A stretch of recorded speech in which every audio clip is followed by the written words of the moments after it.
Oh, what do we have here? Today we got Mel Gibson tried to warn you. He tried to warn us too.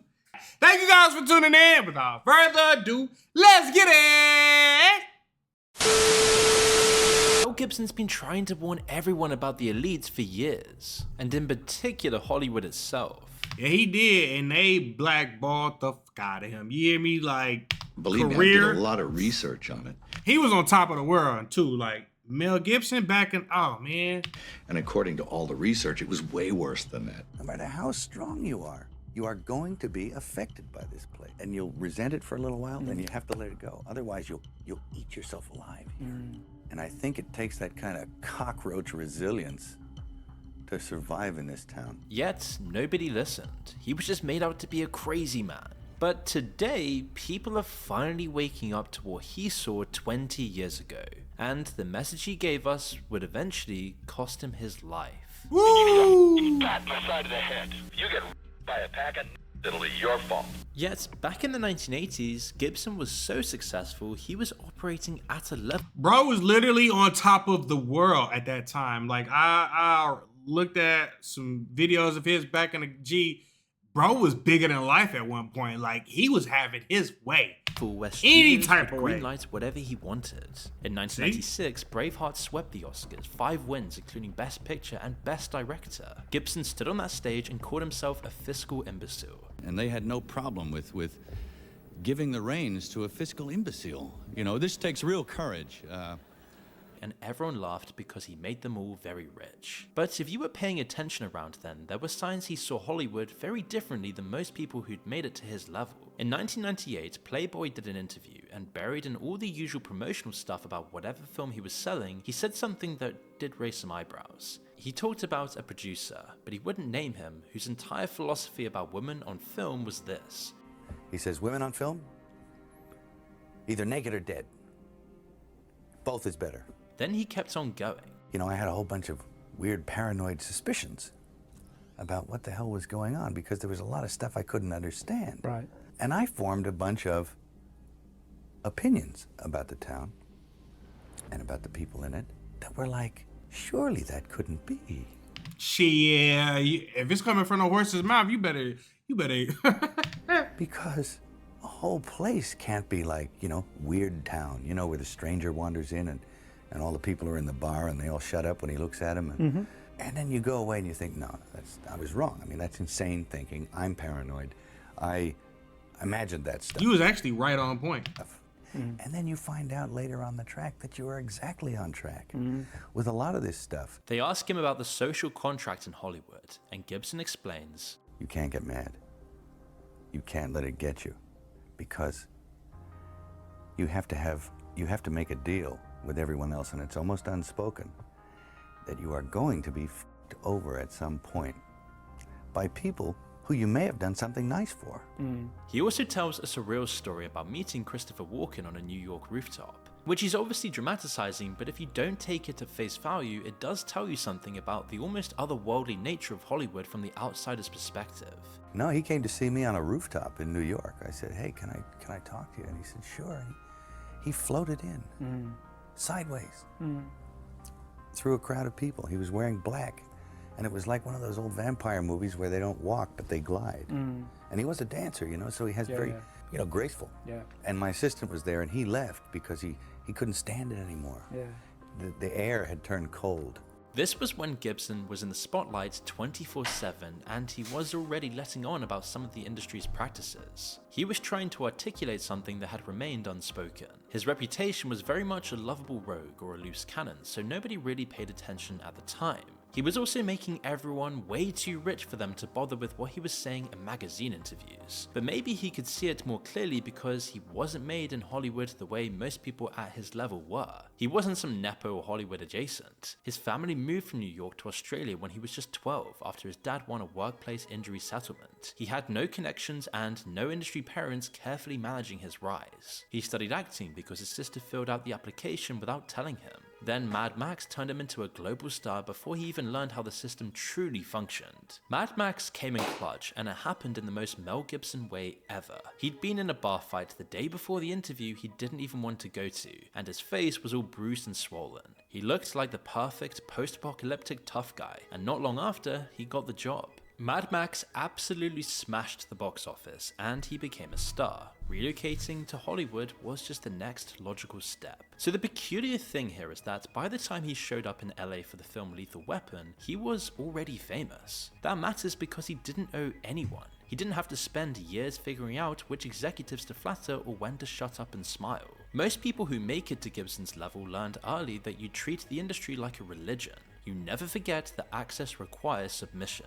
Gibson missed that entire education, but he did have some very real personal problems that began to unravel. His drinking is getting worse, his marriage is falling apart, his behavior is bordering on too eccentric, posing a risk for those around him. He also began making a name for himself as a homophobe and anti-Semite after a series of drunk conversations. And then he decides he's going to make a movie that's basically designed to detonate every relationship he has in Hollywood. I'm of course talking about The Passion of the Christ. He was the one that, oh, damn. In 2002, he was planning a film about Jesus getting tortured, initially planning to shoot it entirely in Aramaic and Latin, dead languages that nobody can really understand. He didn't even want subtitles for it. So he starts taking meetings, Fox, Universal, Warner Bros, Disney, every major studio, 7 in total, and none are interested whatsoever. Part of it is about the commercial concern, but there's something else making studios nervous before he's even shot a single frame. The Anti-Defamation League, an American charity targeting anti-Semites, gets hold of an early script and immediately starts raising the alarm. The national director of the Anti-Defamation League said, quote, "By Do y'all know how big the Passion of the Christ was? all appearances, Shit's Mr. crazy. Gibson has moved ahead with his plans to base his film based on the traditional Passion Play narrative that blames Jews for the killing of Jesus. For those who will see this film, the poisonous accusation that the Jews were responsible for the killing of Jesus will be unambiguous and clear." Gibson's already got baggage here. His father was a Holocaust denier, and when pressured he said that my dad taught me my faith and I believe what he taught me. The man never lied to me in his life. So the criticism starts building. New York Times critic Frank Rich questions whether the film could fuel anti-Semitism. Gibson's response? He tells the New Yorker, "I want to kill him. I want his intestines on a stick. I want to kill his dog." So this man is kind of losing control, and every studio is watching it build into a PR nightmare. The funding dries up rapidly after that, and he practically becomes a laughingstock. He's putting his entire reputation in Hollywood on this movie. South Park then catches the zeitgeist with The Passion of the Jew. Stan, when you see the film, Do you know how big you are if South Park makes fun of you? You have hit the upper echelon. Just saying. hate it, call it a snuff film, and track down Gibson for a refund. Their version of Gibson is completely unhinged, a masochistic lunatic running around shooting guns and literally defecating on people. Gibson's response at the time was defiance. He self-finances the entire production, remortgaging property, coming up with $45 million out of his own pocket. Damn! If this bombs, he's then personally destroyed. So the film opens on Ash Wednesday 2004. Critics are split. There are massive protests outside theaters, but also massive lines of people wanting to see it. It then goes on to gross $83 million in its opening weekend. Look what happened when you bet on yourself. When you bet on yourself, he put 45 million into it. 45 fucking million, bro. And he was able to get, oh, Lord, that is beautiful. And goes on to make $612 million worldwide. So this movie made almost 700 million? The highest grossing R-rated film at the time. Gibson then personally walks away with somewhere between $400 and $475 million. Oh, God. I would never have to act again. So Ever. from the industry's perspective, he has now made one of the most profitable films in history, even after every major studio rejected it entirely. I know they was sick too. It probably, you know what's crazy? That movie probably could have been bigger if a major, if a major studio would have picked it up. On his own terms. On the Joe Rogan Experience, Gibson talked about how turbulent this was. That was a crazy movie because it was a great movie. But Yeah. it seemed like there was resistance to that movie, Oh yeah, no, there was. which I thought was very strange. 412 million.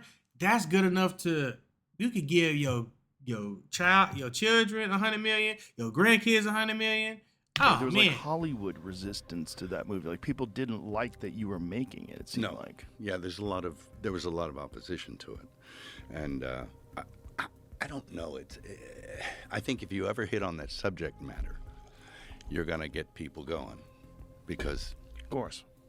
it's big subject matter. He even said how Hollywood was stunned by him walking around the system and scoring a massive hit without going through the usual channels. And there was this kind of thing in town. shit, you don't always need that, bro. Sometimes all you need is the faith of a mustard seed and the will to believe in yourself. town, they said, "Did anyone just see that? Anyone just see what that guy did? Can't let that guy do that again." You know, because it sort of walked around the entire system. It was a well-received podcast because Gibson, for all his woes, came across as more down-to-earth than your average massive star. Comments observed that he was holding back on topics that people wouldn't be prepared to hear about. The passion ultimately took its toll on Gibson, and 2 years later, everything fell apart. In 2006, he got pulled over drunk in Malibu, and during the arrest, he goes on this anti-Semitic run to the deputy, which I don't give a fuck how crazy you start going when you done made $400 and some million off a film. Shit, it's time to go crazy. leaked. Gibson then apologized and admits he's an alcoholic, calling his behavior despicable. He pleaded no contest to misdemeanor DUI, received 3 years probation, and immediately pushed out carefully worded apologies through his publicist. The court says the 53-year-old Gibson successfully completed terms of his 3-year probation. Gibson was arrested for driving drunk in Malibu in July of 2006, and during the arrest, the actor-director made derogatory comments about Jews and women, tried to escape, and repeatedly threatened the arresting deputy. While also admitting to being an alcoholic for decades. Because you're dealing with a sort of a malady of the soul, an obsession of the mind, and a physical allergy. And some people need a big tap on the shoulder. In my case, public humiliation on a global scale seems to be what was required. But it was all just damage limitation. Shit, who cares? You made 400 million, baby. And the industry's response is instant and total. To everyone who criticized his views, this DUI and his unsavory rant that accompanied it was just the smoking gun. Apocalypto, a film he directed and one of his best, was already in post-production, and its release was pushed back to avoid negative press. But after that, the upper echelons of Hollywood were closing ranks. Soon after, Ari Emanuel, one of the most powerful agents in the industry, publishes an open letter calling for everyone to boycott Gibson. Quote, Hollywood should not do business with Mel Gibson until he demonstrates a real understanding of the harm he has caused. Being drunk doesn't make you say things you don't believe. It makes you say things you already believe. If this industry looks the other way, it sends a message that success excuses hate. And then things got worse. In July of 2010, Mel Gibson then found himself at the center of another major scandal when audio recordings surfaced from a phone call with his then partner. In the recordings, Gibson makes an explicitly racist remark suggesting that if she was assaulted, it would be somehow her fault. In the same conversation, he's also heard threatening to burn down her house while she was inside of it. Damn, man. There were actually some 35 minutes of She pissed him all the way off. Hey, it ain't nothing like your spouse being able to piss you off to the deranged floor. phone calls that leaked to the press in total. I don't work around in tight clothes. I stay at home for most of the time. Public and it's an embarrassment to me. You look like a bitch on heat, and if you get by a pack of it'll be your fault. All right? Because Damn, man. What we do to you? We ain't did nothing to you, my boy. you provoked it. A reporter to the people that take fucking money from the wetbacks, okay? You need a pat in the side of the head. All right? He was drunk too. How about that? I'm threatening. I'll put you in a rose garden. You understand that? Because I'm capable of it. You understand? The fact that she recorded all of this says a lot, and as the situation escalated, he was legally barred from coming near her or their daughter under a domestic violence related restraining order. Those 6 years of major scandals shattered Mel Gibson's career. Nobody would touch him. From 2006 to 2016, Mel Gibson appeared in one film called The Edge of Darkness, a film where he plays a man who discovers that powerful institutions are conspiring to cover up crimes, and he's the lone truth seeker willing to die to expose them. Whether intentional or not, it was a perfect mirror into how Gibson saw himself. Around that time, accusations of game playing surrounding Gibson's exile from Hollywood began to surface too. When Ari Emanuel published the letter demanding that Gibson would be expelled from Hollywood, he was represented by Ed Lamato at ICM. So Emanuel was taking this principled stand while actually kneecapping a rival's agency's biggest star. In 2009, Lamato moves to William Morris, bringing Gibson with him and the agency's merge. Suddenly, Gibson is now Emanuel's client through that same veteran agent. So does Emanuel drop him on principle? No. He keeps him quietly on the books and nobody says anything about the contradiction until he was booted from the books again following the episode between him and his wife. While Gibson was slinking around the fringes of Hollywood, in 2007, Robert Downey Jr. stood up for him, and this was when things began to turn around. I humbly ask that you join me unless you are completely without sin, in which case you picked the wrong industry. In forgiving my friend his trespasses, offering him the same clean slate you have me, and allowing him to continue his great and ongoing contribution to our collective art without shame. Jodie Foster and Whoopi Goldberg also publicly defended him. Whoopi said that he spent many days with her kids and that he categorically wasn't racist. But I know Mel, and I know he's not a racist. Oh, really? Yeah, I do. But I can't sit and say that he's a racist, having spent time with him in my house with my kids. I can't say it. He was going. Ooh, you know how valuable to have somebody like Whoopi Goldberg stand up for you was? Through intense therapy at the time. Yo, you know Whoopi Goldberg is like the upper echelon of black people and black entertainment and black excellence. Like, woo! He seemed very keen to rehabilitate himself and his public image. But Robert Downey Jr.'s point hits on an extremely important point about the industry, bringing us right back to Gibson's own comments from 1998, involving the producer who wanted women either naked or dead. This is now widely suspected to refer to Harvey Weinstein, 20 years before this became public. While the wheels are coming off Gibson's career, Weinstein is operating openly. Allegations followed him for years. People like Tarantino surrounded him. There were whispers at parties, jokes about it at award shows, and shockingly acknowledged behind closed doors, and yet nothing happened. Courtney Love makes a joke about him in 2005. Do you have any advice for a young girl moving to Hollywood? I'll get live with us. Harvey Weinstein invites you to a private party in the Four Seasons downtown. And this joke effectively blacklisted her from Hollywood.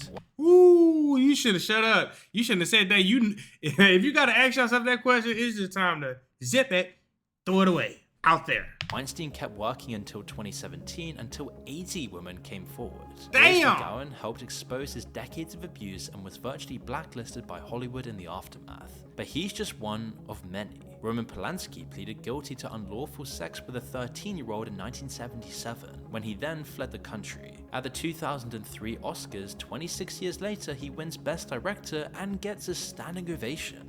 Goes for Roman Polanski, for the pianist.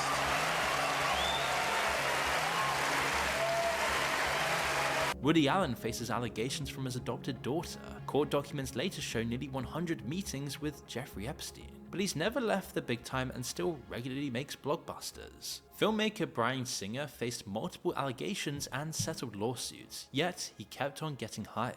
Bohemian Rhapsody won 4 Oscars not long ago. The list is pretty much endless, and if anything, it gets worse the deeper you look. Victor Salva was convicted in 1988 for sexually abusing a 12-year-old. He served only 15 months. And then Hollywood kept on hiring him to direct children's movies. They kept separating art from artists when it's convenient. Dan Schneider, all these guys, which sends a very clear economic message. Employing problematic people is fine as long as they continue to serve the right ends. This isn't a game of whataboutery. Hollywood is a system where morals are relative. It's not about the severity of what you did, it's about how politically expensive it becomes to ignore it. Gibson's anti-Semitism and abuse, especially in an industry full of Jewish people, is unforgivable to Oh damn, I didn't know the whole industry was Jewish. many. and Robert Downey Jr.'s plea for mercy doesn't really erase that. But Hollywood didn't exile him because those things are morally worse than drugging and assaulting people, or fleeing the country after pleading guilty to raping a child. They exiled him because his scandals were loud, public, and impossible to spin. The industry is selective about who becomes the boogeyman, and that selection has nothing to do with who actually did the worst things. Gibson's redemption arc continued in 2016 when he released Hacksaw Ridge, a World War II film about a conscientious objector who saved 75 men without firing a weapon. It went on to receive 6 Oscar nominations. It was independently financed with no major studios involved, but this time, instead of punishing him, they welcomed him back. Gibson appeared on The Late Show with Stephen Colbert. He called his past a rough patch, and he said that moment shouldn't define the rest of my life. The crowd cheered, others said it wasn't enough. Slowly the roles came back, like Get the Gringo, Fat Man, Bloodfather, and Daddy's Home 2, and Gibson's appearances were generally viewed positively even if they weren't anything like the massive titles he once starred in. Then, 2023, Gibson's name gets attached to The Sound of Freedom, a film about child trafficking, starred by the same guy who played Jesus in The Passion. Oh, he's starting that shit again. Gibson was serving as executive producer and recorded a promotional video warning people about child trafficking. Originally, the film was acquired by 20th Century Fox, yet it was shelved after Disney acquired Fox in 2019. It had a budget of just some $15 million, and accusations that Hollywood was trying to blacklist came flooding in when it launched, with some saying that showings at popular cinema chains were cancelled or even sabotaged. The film itself leans heavily into the idea that influential people are involved in trafficking and the problem is just being covered up internationally, something Gibson has certainly alluded to over the years. One of the most disturbing problems in our world today is human trafficking, and particularly the trafficking of children. Many scoffed at the notion that pedophile rings were being run by rich elites, but as Jeffrey Epstein's operation has come into the light, the flight logs, the witness testimony, connections to world leaders and billionaires, this conspiracy theory has just become a fact the establishment tried to ignore for years. Around the film's release, viral quotes started spreading about Gibson's conspiratorial view, claiming he exposed elites drinking children's blood, androcomb harvesting, and satanic rituals. What the fuck? Core belief is that